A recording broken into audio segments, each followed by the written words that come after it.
La noche en que Tokio se convirtió en un mar de fuego no comenzó como una batalla.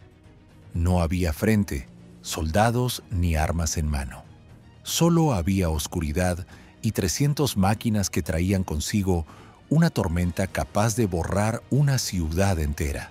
Aquella noche, el cielo mismo se convirtió en llamas y la nieve en color negro.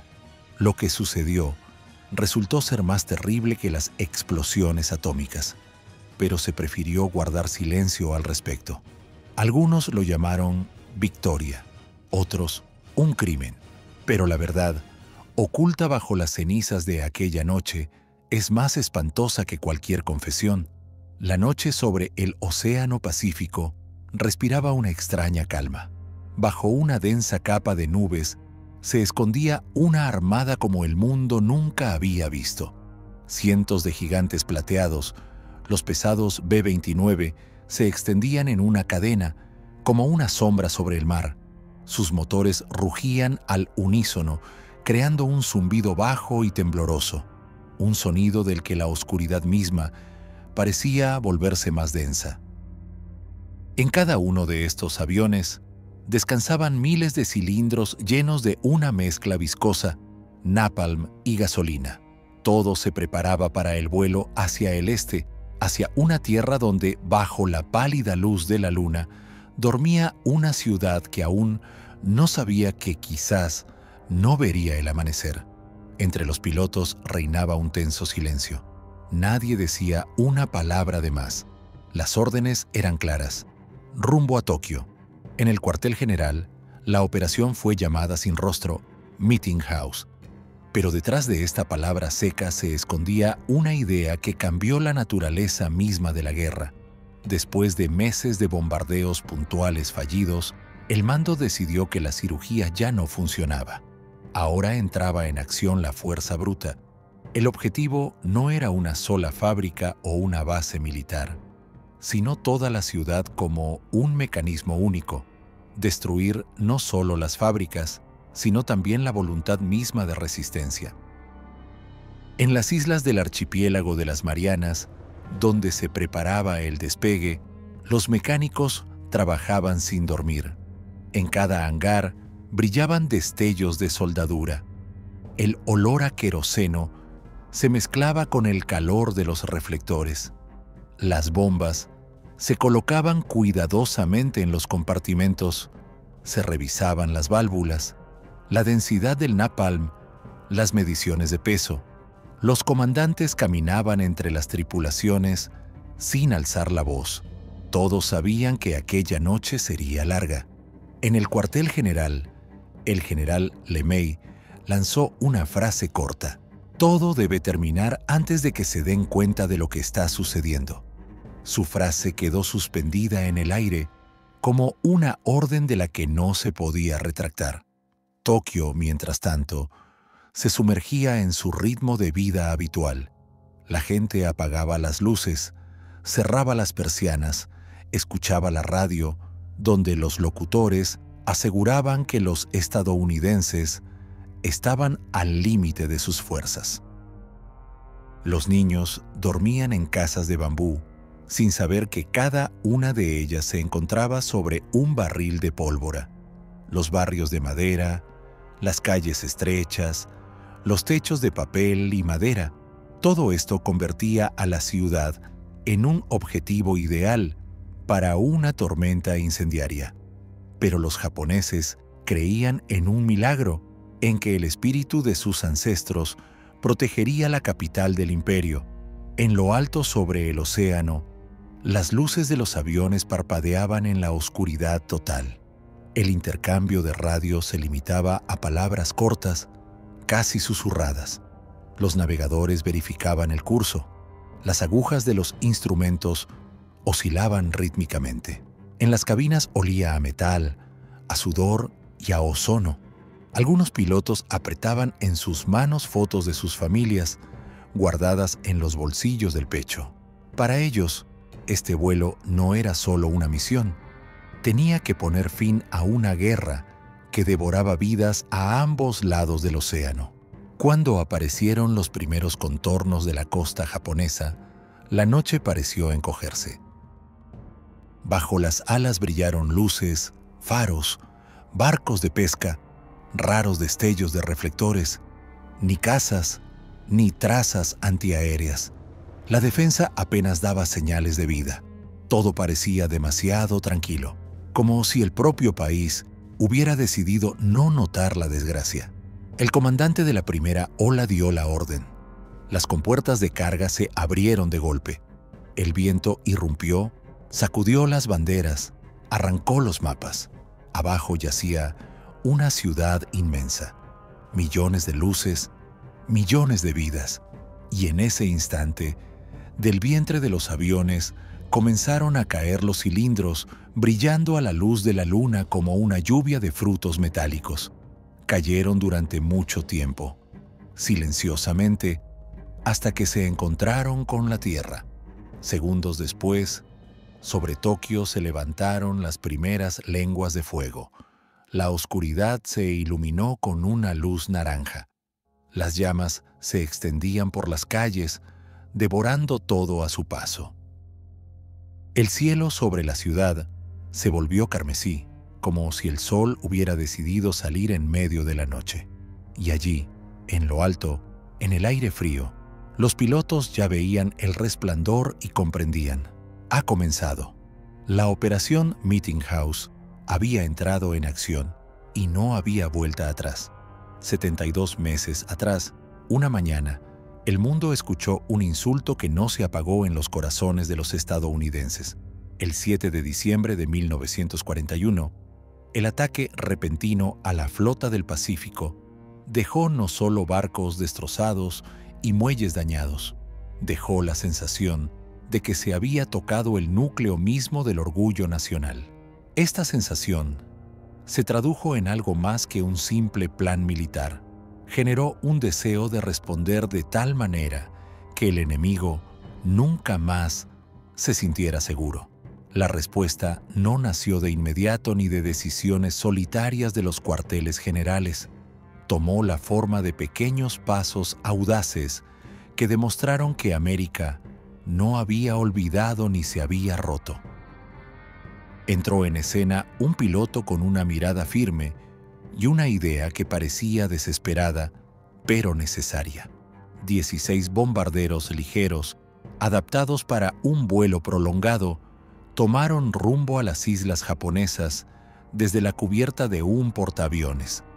Un vuelo que rompió las reglas habituales y demostró, ahora el enemigo era vulnerable donde antes se sentía seguro. La incursión causó poco daño material, pero su efecto fue más poderoso que cualquier cálculo minucioso. A los ojos de millones, pareció mostrar que la respuesta podía llegar a cualquier lugar y en cualquier momento.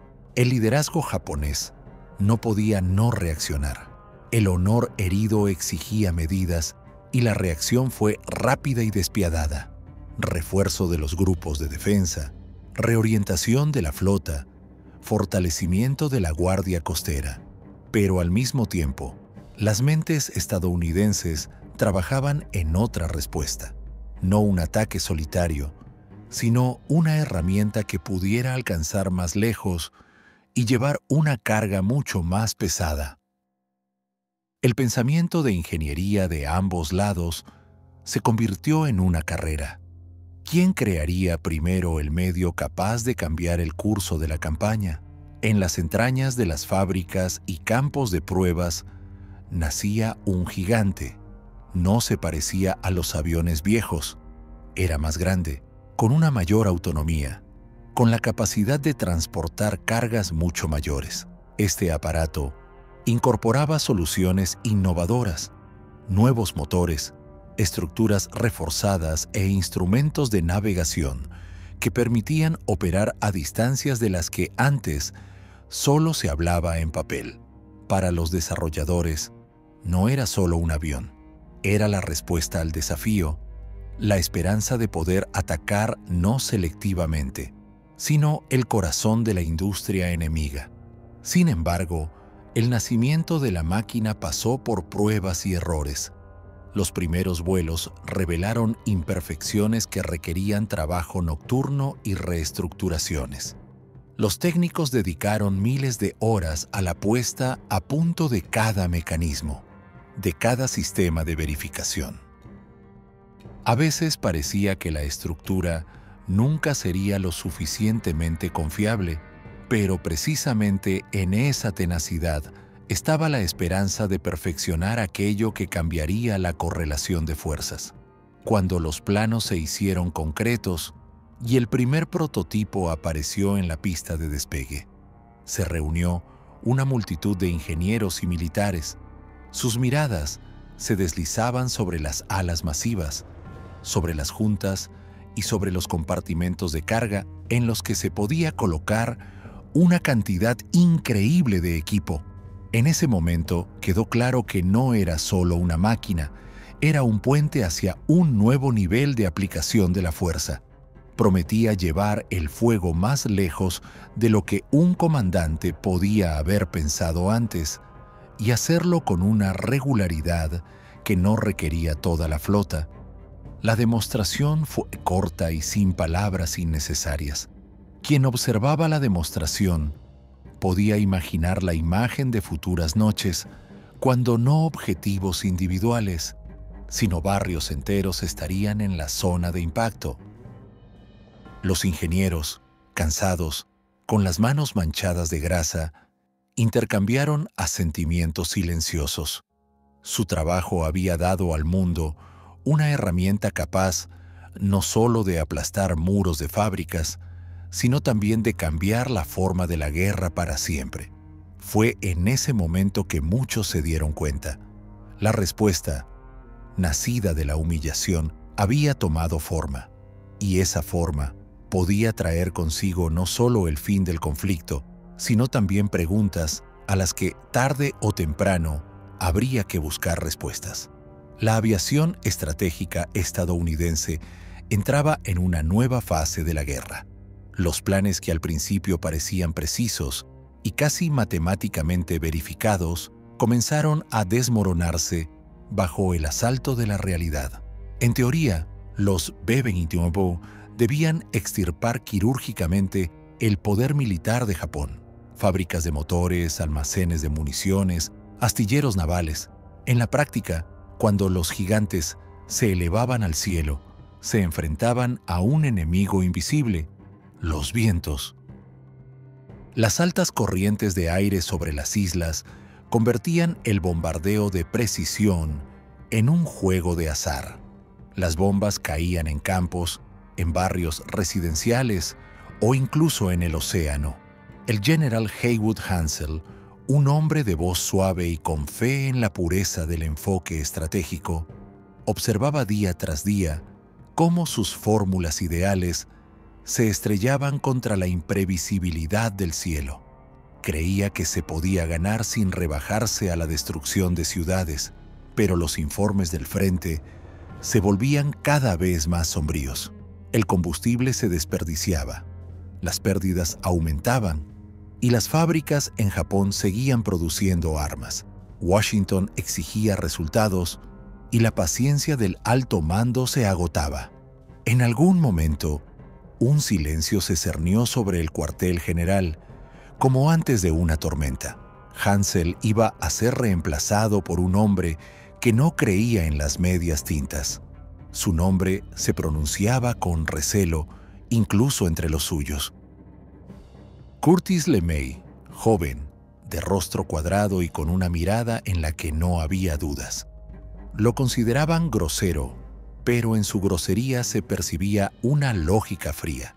No se hacía ilusiones sobre la guerra, la veía como una tarea que debía resolverse de la manera más efectiva posible. Sin sentimentalismos, cuando llegó a la base, la atmósfera cambió al instante. En las oficinas había menos palabras y más mapas. LeMay escuchaba informes cortos, interrumpía las discusiones innecesarias y exigía cifras. Le irritaba la idea misma de precisión. No somos cirujanos, espetó una vez. Somos bomberos. Y si la ciudad arde, significa que todo va según lo planeado. En su opinión, la tarea no era golpear una fábrica individual, sino colapsar todo el sistema. Estudió la experiencia de Europa, donde los aliados ya habían reducido a cenizas Hamburgo y Dresde. Donde los ataques puntuales fallaron, el fuego lo resolvía todo. Las ciudades construidas con ladrillo se convertían en un volcán de calor y humo. Y si esto había funcionado en Alemania, donde las casas eran de piedra, ¿qué sucedería con Tokio, una ciudad de madera y papel?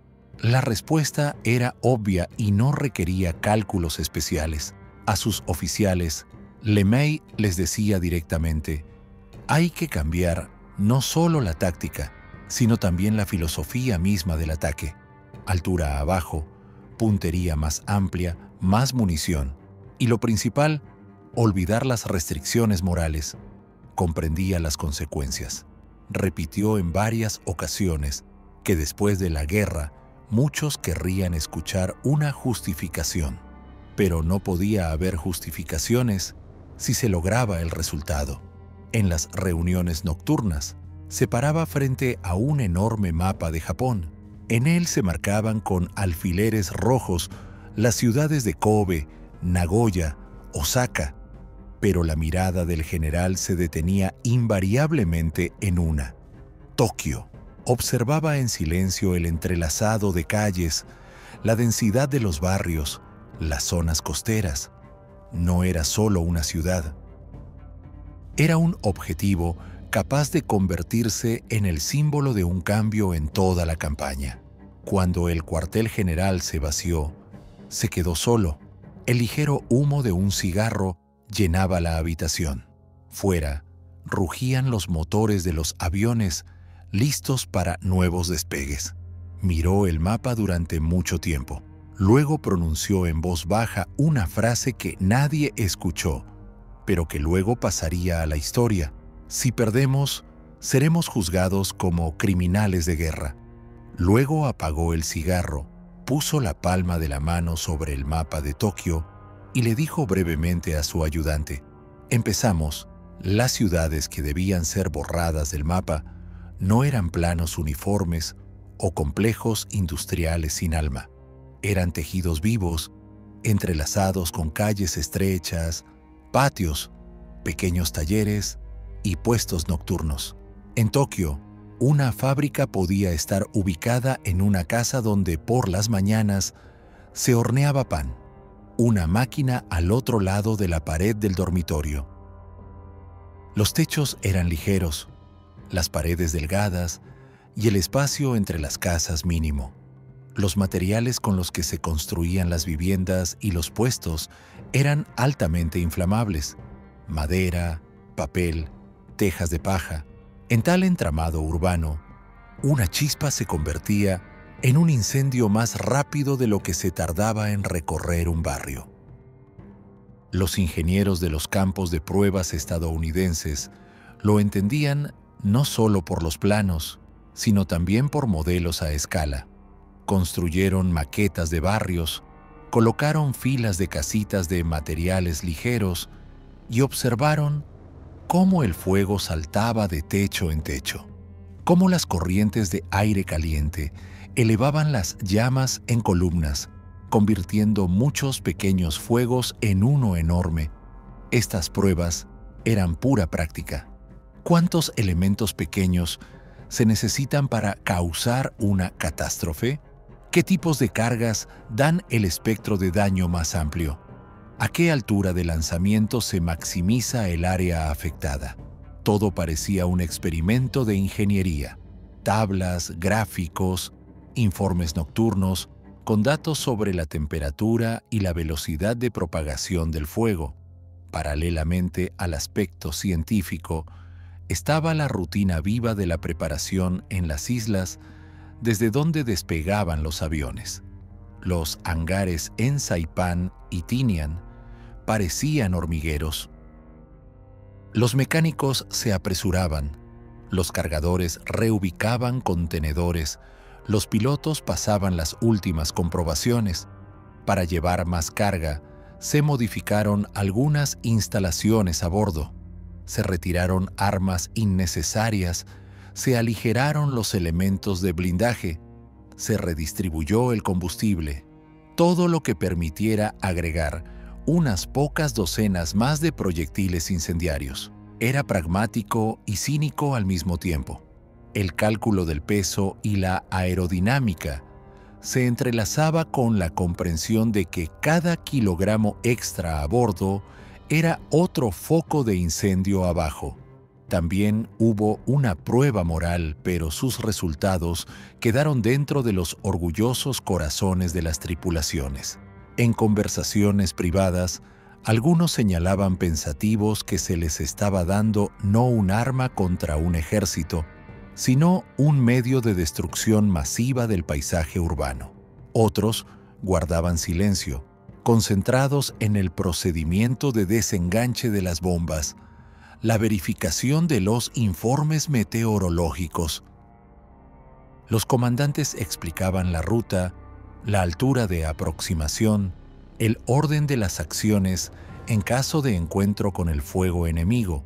Todos sabían que la nueva táctica implicaba descender a alturas bajas y cubrir el objetivo de forma rápida y densa con cargas incendiarias, velocidad y saturación, para que los focos individuales se fusionaran en una ola incontrolable. Los almacenes locales, donde se acumulaban las municiones, representaban otro mundo: filas de cajas, carretes de cables, kits médicos e instrucciones.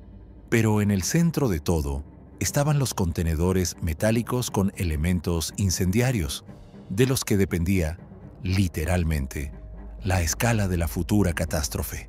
Se manipulaban, se probaban, se envolvían en cubiertas blandas, se calculaba el tiempo de combustión. Por las noches, los informes técnicos de las islas se enviaban al cuartel general, cifras, gráficos, riesgos.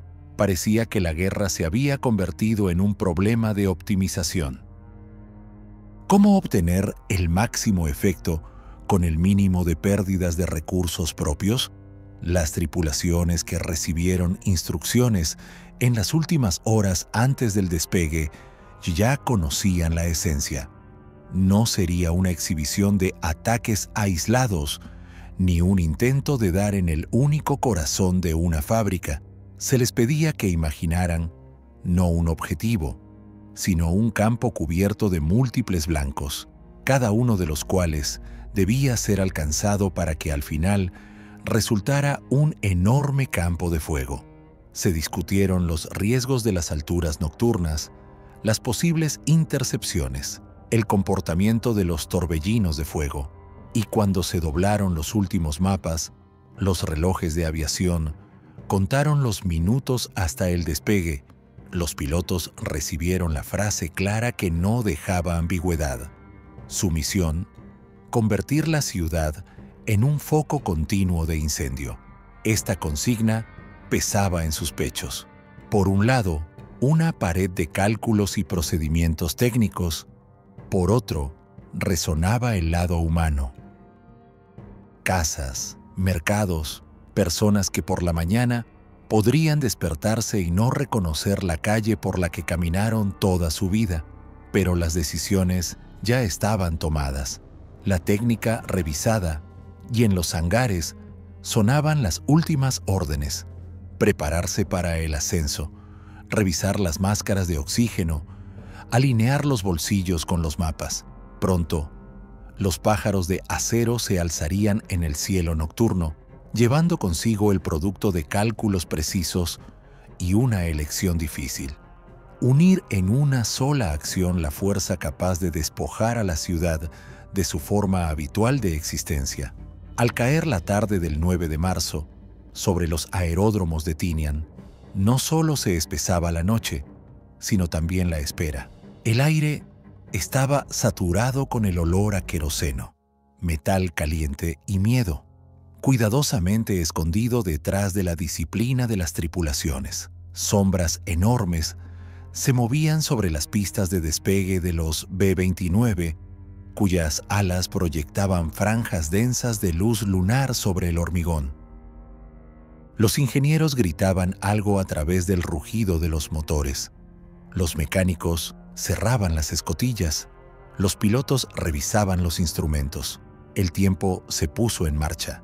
A las 9:00 de la noche, el primer avión se desprendió de la tierra, y detrás de él, el segundo, el tercero, y pronto todo el horizonte se cubrió con un zumbido, como si una tormenta de metal se levantara sobre la isla. 300 máquinas, cargadas cada una con 4 toneladas de cargas incendiarias, se dirigían al cielo. Abajo, las señales parpadeaban, desapareciendo en la oscuridad. Desde el suelo, parecía como si alguien hubiera encendido una constelación y la hubiera puesto en movimiento. El camino sobre el océano fue largo, monótono, frío. Los navegadores seguían el curso. Los pilotos susurraban comandos cortos. El cielo despejado, negro, se fusionaba con el agua. En las cabinas reinaba un tenso silencio, roto solo por el sonido de los instrumentos. Nadie pronunciaba una palabra de más. Todos se entendían hacia dónde se dirigía este vuelo. A medianoche apareció la costa. Tokio dormía. La radio en la frecuencia japonesa transmitía noticias nocturnas. Los reflectores de guardia se deslizaban por el cielo sin encontrar un objetivo. El sistema de alerta estaba inactivo. Cuando las primeras luces de los bombarderos cruzaron el límite de la ciudad, la alarma aún no había sonado. Y entonces, por orden del buque insignia, las compuertas de los compartimentos se abrieron de golpe. La primera ola arrojó el punto de referencia, marcadores incendiarios en forma de cruz, para señalar el centro del ataque. Segundos después, los grupos siguientes siguieron el perímetro, cerrando el anillo. De cada máquina salieron cientos de cilindros, cayendo, girando, chocando en el aire, hasta que tocaron los techos. Las explosiones fueron sordas, casi suaves, pero tras ellas venía algo mucho más terrible: fuego que no solo ardía, sino que consumía el oxígeno del aire mismo. La llama se arrastró por las calles como agua. No solo envolvía las casas, corría delante del viento avivada por él.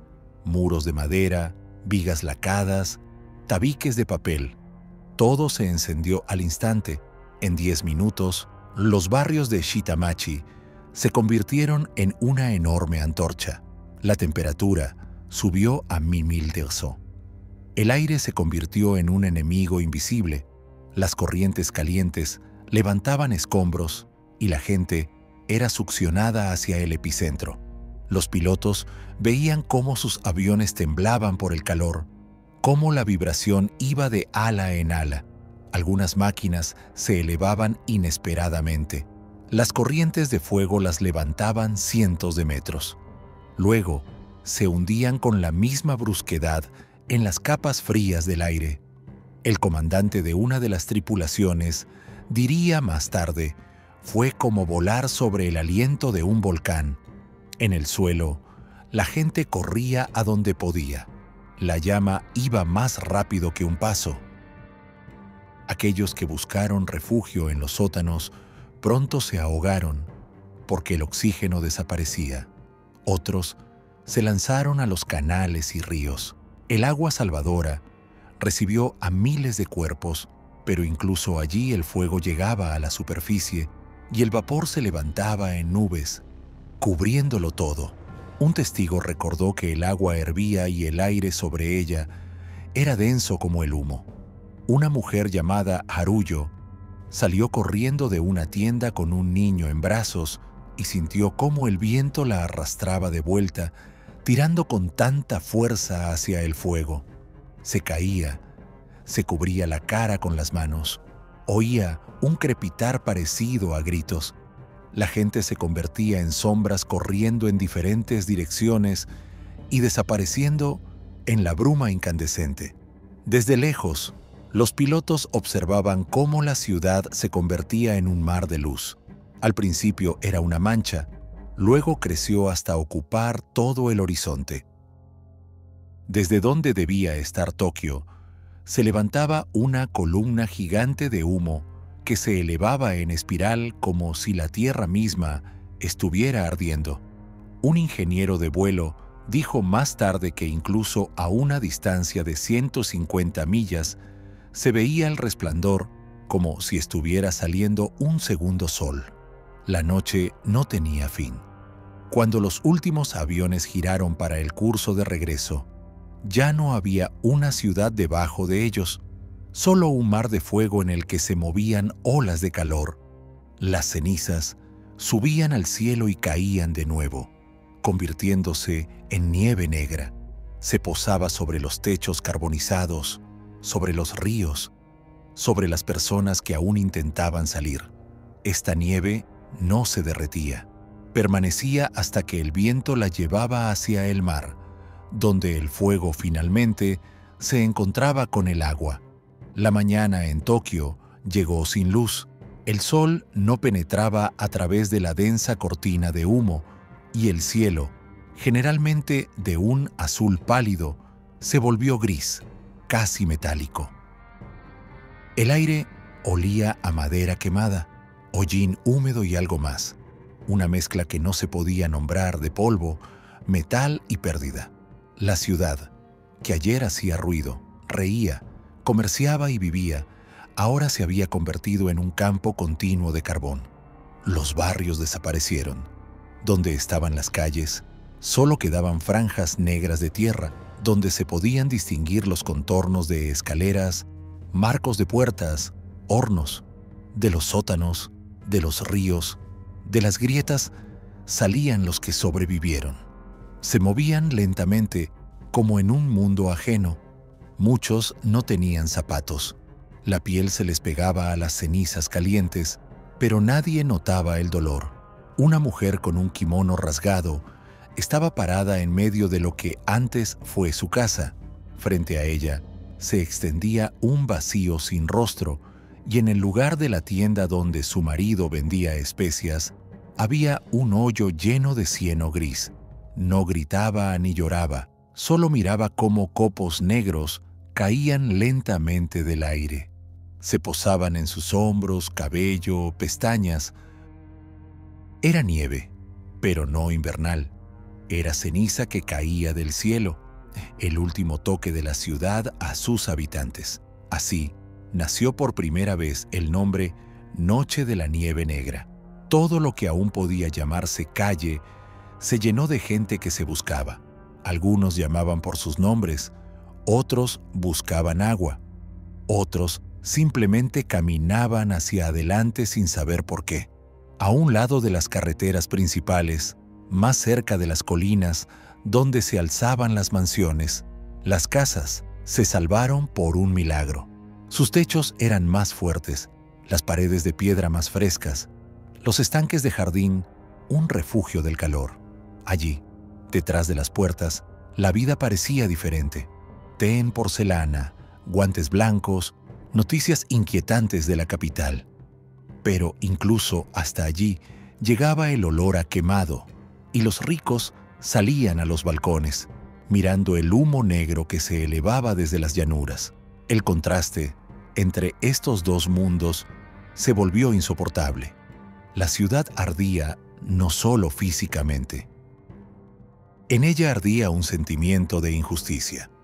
Entre los que deambulaban por las cenizas nació una nueva palabra: ira.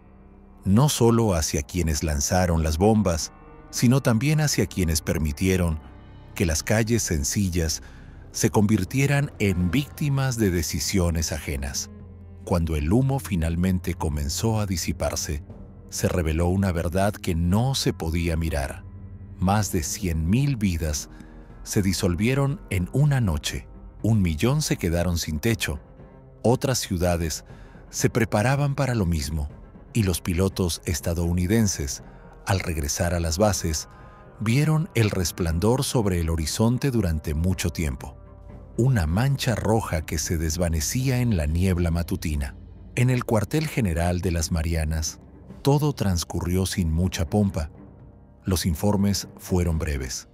Operación cumplida, ciudad destruida, pérdidas mínimas. En la columna de eficiencia, la marca era alta. Lemay, de pie junto a la ventana, escuchó el informe en silencio. Uno de los oficiales lo felicitó. La mayor victoria de la aviación estratégica, dijeron. Él solo asintió y pronunció en voz baja. Funcionó. Una frase que podría haber sido un triunfo, sonó como una sentencia. Semanas después, ataques similares se repitieron. Osaka, Kobe, Nagoya, todas se convirtieron en puntos más en el mapa, donde alguna vez bullía la vida, y ahora se extendían campos de ceniza. El campo norte en Tinian se convirtió en el lugar más concurrido del planeta. Día tras día, allí aterrizaban y despegaban aviones que llevaban fuego. Parecía que la guerra misma se había convertido en un oficio, preciso, mecánico, sin emociones. Y sin embargo, incluso tal ola de destrucción no pudo obligar a Japón a arrodillarse. Solo después de la aparición de un arma que podía destruir ciudades enteras con un solo aliento de luz, la resistencia se rompió. Pero incluso entonces, cuando todo se calmó, una sombra se cernía sobre este evento. Nadie hablaba abiertamente de lo que sucedió esa noche. Los periódicos de ambos lados escribieron sobre victorias, sobre resistencia, sobre el deber, pero no sobre el hecho de que el precio de esta victoria se medía en las vidas de aquellos que nunca sostuvieron un arma. Pasaron los años, el mundo se reconstruyó, las fábricas volvieron a funcionar y solo unos pocos supervivientes contaban cómo la nieve aquella noche fue negra. Los historiadores discutieron qué fue más terrible, las explosiones del átomo o el fuego que respiraba con un viento vivo. No se encontraba una respuesta. Solo una cosa seguía siendo obvia.